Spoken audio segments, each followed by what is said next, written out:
আচ্ছা ধরো ফেসবুকে তুমি চেনা পরিচিত কাউকে সার্চ করবা, তার নাম দিয়ে সার্চ করবা তো, কিন্তু কিছু কিছু লোক আছে যারা এরকম উদ্ভট নাম দিয়ে সেভ করে রাখে যে স্বয়ং মার্ক জুকারবার্গ চাইলেও এদের ফেসবুকে খুঁজে পাবে না। তাই এরকমই কিছু নমুনা তোমাদেরকে দেখাবো। প্রোফাইলের নাম কেমন আছেন, তারপরে এই প্রোফাইলটার নাম ভালো আছি। আপনি কেমন আছেন? আমি ভালো নেই। কি হয়েছে তোমার? শেষ হয়ে গেল জীবন, আমি বাঁচতে চাই না। তুমি কি পাগল? তোমাকে না পেয়ে পাগল। এটা কি প্রোফাইলের নাম নাকি প্রশ্ন উত্তর খেলতেছে এরা বোঝা মুশকিল। কিছু লোক আবার নামের জায়গায় রচনা লিখে রাখছে। মা বাবা একটা সুন্দর নাম দিছে, ওইগুলা ব্যবহার কর। তা নাইলে কি নাম রাখছস? কি নাম টাইপই করতে পারবো না আমি, খুঁজে পাওয়া তো দূরের কথা। অনেকে আবার জীবনের প্রবলেমগুলো প্রোফাইলের নাম দিয়ে রাখে। পায়খানা অনেক কষা, তো ডাক্তার দেখা, ওষুধ খা। কি বেকার লোকদের প্রোফাইলের নামও এরকম, বেকার টাইপস। বাবার হোটেলে খাই, মার হোটেলে গোমাই।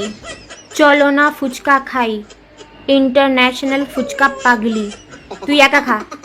চিনতে পেরেছো তুমি আমায়? কে তুমি? কে তুমি? প্রোফাইলের নাম তোমার দাদুর মেঝো নাতি। বিয়ে হচ্ছে না ঠিক আছে, কিন্তু প্রোফাইলের নাম তাই বলে এটা রাখবা? আমাকে কেউ বিয়ে করবা? তুমি তো ফালতু ছেলে। প্রোফাইলের নাম কষ্টটা তুমি দাওনি, তাহলে কে দিছে? এই প্রোফাইলের নাম পাপ্পু পাপ্পু, কোনো টাইটেল নাই। আর এর শুধুই টাইটেল, কোনো নাম নাই।